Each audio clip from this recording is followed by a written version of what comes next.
Welcome to John Esser Sports Channel, where we're going to go for Wednesday night's games in the Championship. So we're going for a prediction video for Wednesday, the 1st of October. There's 4 games tonight. So we're going to start with Millwall versus Coventry. And of course, Millwall win, lose, draw, win, draw. Coventry win, lose, draw, win. The reason why I go to those straight away is because the last defeat for Coventry was indeed Millwall. So it was Millwall 2, Coventry 1. And you look at these two sides, and Coventry are by far, I think, the one side that people are thinking these are going to do well. Coventry in 3rd position, Millwall in 11th. And you'll have to look at those draws. Coventry in the league have had 4 draws so far. And but 0 defeats. And people are looking and sitting up and thinking, he's getting the best out of this team. And he's making sure that, if anything, at least they don't lose. Let's look at Millwall's first. Win, lose, draw, win, draw. Swansea City draw. Swansea 1, Millwall 1, and Millwall equalised on 45 plus 1 minutes, and then it just seemed to completely go up to pots. It was like as if both teams wanted to make sure they didn't lose it. 13 shots for Swansea, only 2 on target. We know they can do better than that, and I'm not going to say they need to get more on target, because they do. They do get more on target, and they have been showing that they can score and put it in the net. I think just this particular occasion, they seem to be hit by a reasonably good Millwall defence. Millwall, on the other hand, 11 shots, 4 on target. And they were, look, Swansea kept the ball more. They kept the ball more, and they passed it around more. So they were more effective. They will probably be the side that will be thinking, we should have done more with that possession. We should have been more in the face and more of an advanced line. And that Swansea side will be going away, I think, of the two, feeling more upset that they didn't get a win here. On the other hand, Millwall only 4 shots. Swansea only 2 shots on target in the entire game, 1 in the net. Millwall 4 shots on target, 1 in the net, and they'll be thinking that 11 shots at target from 36% possession is not too bad. But they'll probably be feeling that a 1-1 draw was a pretty good escape. They could have quite easily have lost it, and I think they probably go away knowing that could have been a lot worse. So, what do we see for Coventry? Of course, we see 3 draws out of the last 4 games. The last game, Coventry 3, Birmingham 0. A red card for Robinson on 42 minutes, then it all fell to pots. I think that Birmingham didn't do too badly up to that point. I think they actually were reasonably in the game, and then it just sort of it seemed to be a case of backs against the wall and nothing happening here. 0 shots in the game, in the entire game for Birmingham. Only 5 shots. 0 shots on target. 5 shots in the entire game for Birmingham. They and even with 37% possession, I would expect them to at least be able to go on some of those breakout runs and consider shooting a little bit more than that. So they were very ineffective, and especially when they went down to 10 men, that was definitely a point there.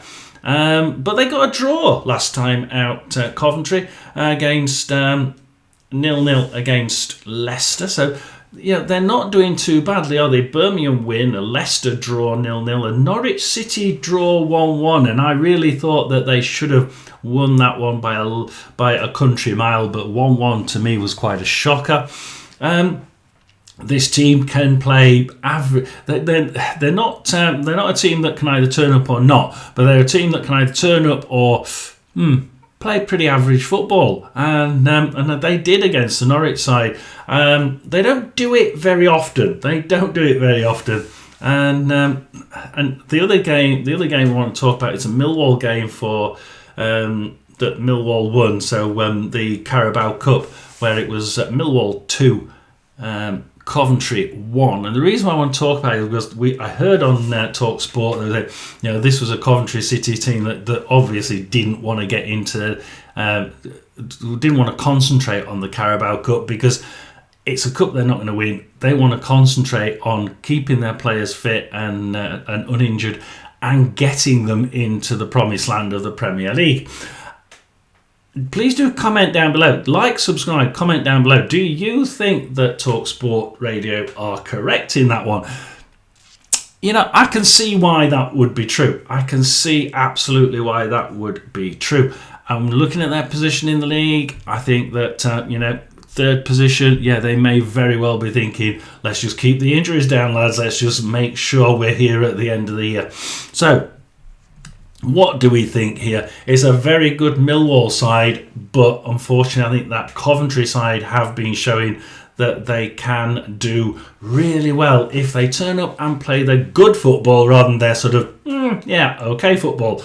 I think that they will turn up. They'll want to make amends for losing in the cup and show their fans that really was just a cup thing. So I'm going to go with Millwall 1, Coventry 2, and I'm just going to edge Coventry in this one, but it could be quite the opposite way round.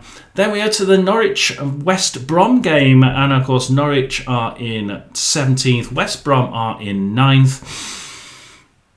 Norwich City not been doing it for me. They've been playing quite poorly, at best they've been playing sparks of brilliance and sparks of quite average play.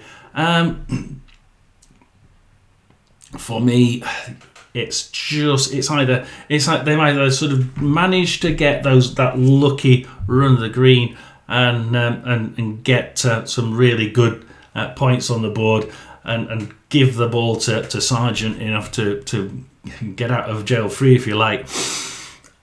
Or they've just been sort of playing quite meh football. So Norwich City lose, win, draw, lose, draw. Eclectic mix or what? Last time out, Stoke City won, Norwich won. And like I say, this game was completely Stoke City. Stoke City will have been going away thinking we passed a hell of a lot better. Our technical passing was brilliant. We kept the ball reasonably well. They dribbled excellently. They passed short passes really good. They occasionally made a few faulty passes, but Norwich didn't make them pay for it. 23 shots by Stoke City. That Norwich City side really did let them in, didn't it? And they let them have 6 clear shots on target as well. So and 14. So that's 9 shots blocked. So Stoke City seem to be just getting in the final third and just hitting it. Let's see where it goes. In this game, had they actually done a little bit more looking up and shooting is at that gap that's coming up instead of just bashing it against somebody who's standing in the way, they might have got a win here, and they'll be the side that goes away feeling a little bit aggrieved. Norwich City, 3 shots on target in the entire game, one in the net, 1-1. They'll have been thinking, we got away with this one. And then you got the West Brom side. Well, win, draw, win, lose, draw. Now, the last 2 defeats there were against Derby County at home and Middlesbrough away. Completely different styles of outfit here, and but they scored 1 goal. They scored a goal, 2-1 against Borough away. And this is the thing. They actually played really well against Borough, and against Derby they were just made ineffective. Leicester City 1-1 was the last game, and Leicester equalised through an own goal on 90 plus 3 minutes here. West Brom were... I think the only figure here stats don't really go, do they? Really, we don't. I don't like using stats too much, but 5 shots on target for West Brom, 1 on target for Leicester.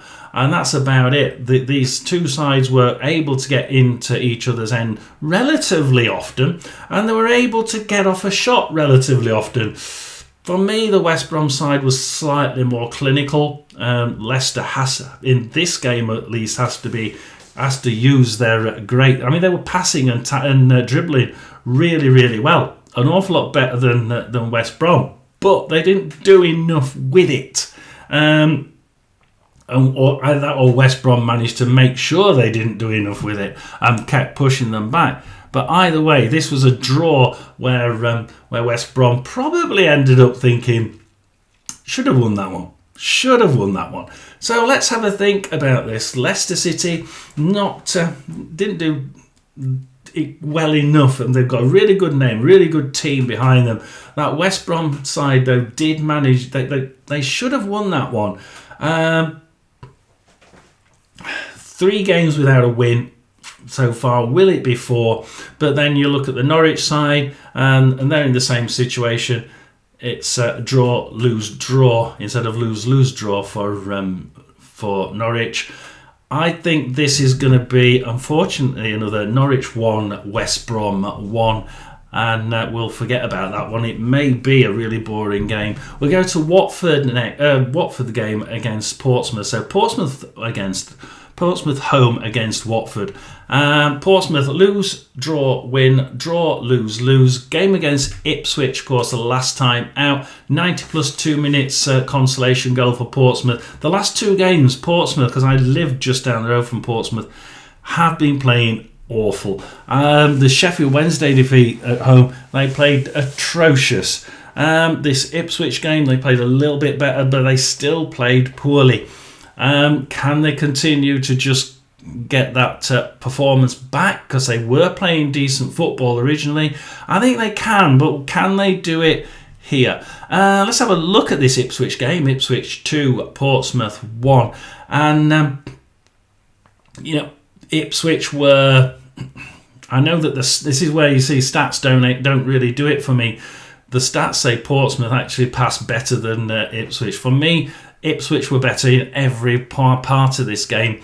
They were only just slightly ahead on passing for me, technicality wise, than Portsmouth, but every single aspect of this game they were just ahead. More shots on target. They looked like they had they looked better on the ball, and they looked more confident on the ball. They looked like their passing was more confident and more accurate. Realistically, 2-1 was probably a good one for them. Portsmouth only 7 shots at target in the entire game. Not good enough if you want to try and stay in that mid-table position. Of course, now they've got Southampton above them, which will really annoy them.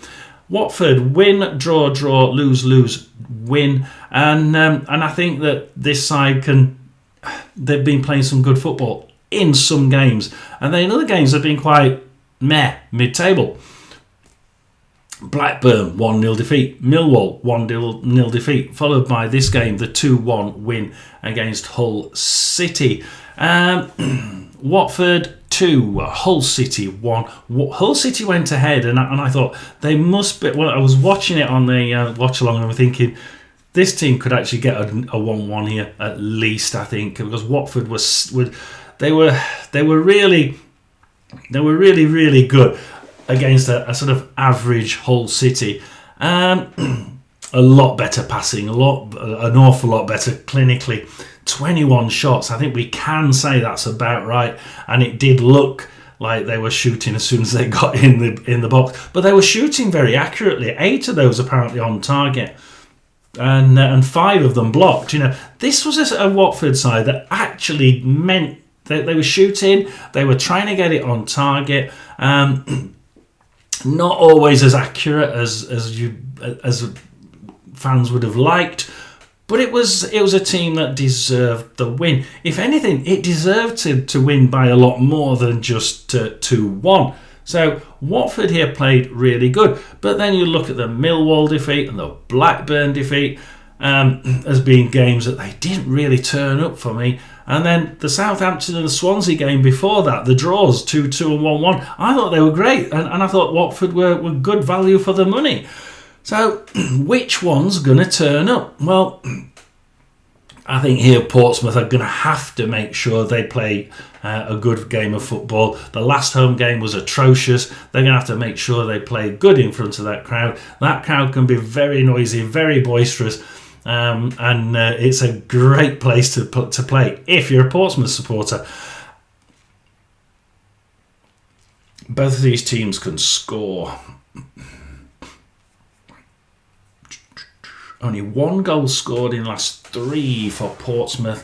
I'm going to go Portsmouth 1, Watford 1. I'm going to sit on the fence, especially since they're only down the road. I will move on to the next game, the last one of the day, of course, QPR versus Oxford. QPR in 10th, Oxford in 23rd, and passed now by Sheffield Wednesday with that with last night's result. Can they do well? Well, let's have a look. QPR lose, win, draw. The last time, of course, was the game against Sheffield Wednesday. So it was Sheffield Wednesday 1 and a QPR 1. Sheffield Wednesday scored, and then QPR almost immediately came back with a penalty, and Madsen put that one in to make it 1-1 on 48 minutes. So just before the half time, 30 minutes, Sheffield Wednesday 1-0 straight out.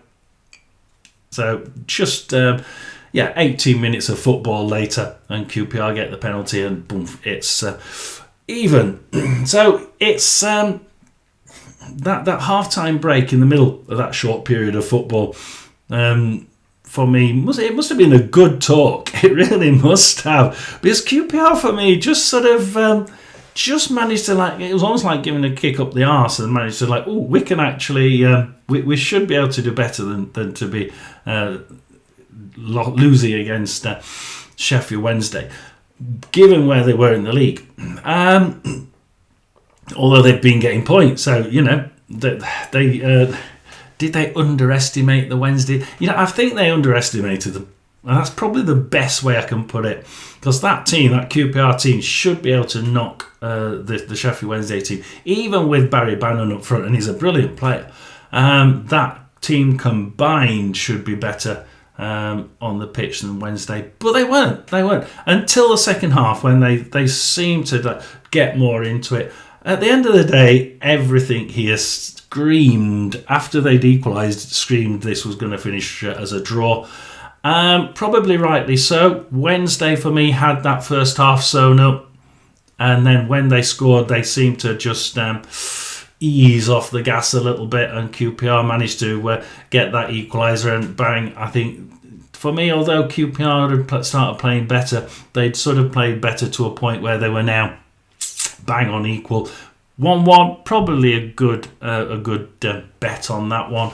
Neither team really letting a lot of shots off. So QPR just struggling by, really. 3-1 win against Charlton, 3-1 win against Wrexham, 1-0 win against Stoke, 1-1 against Sheffield Wednesday. But then you go back to the Coventry game, 7-1 defeat away from home at Coventry, and a 2-1 defeat away at Watford the time before that. And you're thinking, this team, the QPR team, seem to be just having a few blips, whether it's I think it's by injuries, to be quite honest. I don't know what the injury situation is at the minute. I do another job on the side, so I do another job on the side of this. So it's a little bit more difficult to try and do the background looking, especially that deep. So let's have a look at Oxford. Lose, draw, win, lose.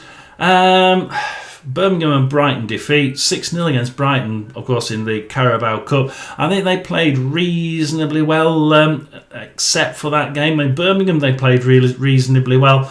Coventry and Leicester 2-2 draws. And then a win against Bristol City 3-1. Then Oxford 0, Sheffield Wednesday 1 was the last game. Now, Oxford here at home, I thought that they played a brilliant game. Up to half time, I'm thinking this team's going to slaughter. They must get a goal against Sheffield United. They're playing so well, but they just weren't getting enough shots on target. 14 shots, 3 of which were on target. It looked like more than that in the game. When I was looking at it, I'm thinking, Oxford is just constantly in the Sheffield United half, but they just don't seem to be, breaking through at all. They're not causing any problems for the Sheffield United goalkeeper. And in the end, it was Sheffield United that turned it on 65 minutes. And you just have to look at this. It looks like a boring game. Oxford 3 shots on target and Sheffield United 2 shots on target. Sheffield United win 1-0. Fair enough, isn't it? Boring game where Sheffield United just happened to top this one. This was an exciting game. Enjoyed watching this one. Oxford had the better passing. They were more technical, more clinical. They managed to get in the box and have a hell of a lot more shots than Sheffield United. However, Sheffield United made the most of what they did. Technically, 2 shots, 1 in the net, 2 shots on target, 1 in the net is the statistic that fits this game. And Oxford will be thinking, how the hell did we lose it? Why didn't we win it for one start? And Oxford have been playing some really good football and just not getting the results that they really, really deserved. And they should have got an awful lot more wins out of those last 6 than just 1. And I can see this being a really, really tough game. QPR is by no means going to go here thinking that they've got this one in. They're not going to. It's at home, isn't it? QPR are not going to go at home and think this is Oxford coming. We've got this one sewn up, especially with it being at home. I think that they're going to find this one and know this one's going to be tough because they absolutely understand that Oxford will be fighting to get out of that bottom 3. And I think that they're going to be very, very tough to beat here. I think that a draw would be a reasonable thought. A 1-1 draw would be reasonable. So that's where I'm going to go. QPR 1, Oxford 1. I'm just going to give QPR a bit of an edge because they are at home. Okay, we'll give them the home advantage, 1-1. That's my final view on that one. Please do like and subscribe. Tell me what you think. Comment down below. And I'll see you for the next prediction video. Thank you very much. John S. Sports Channel, over and out. Like and subscribe.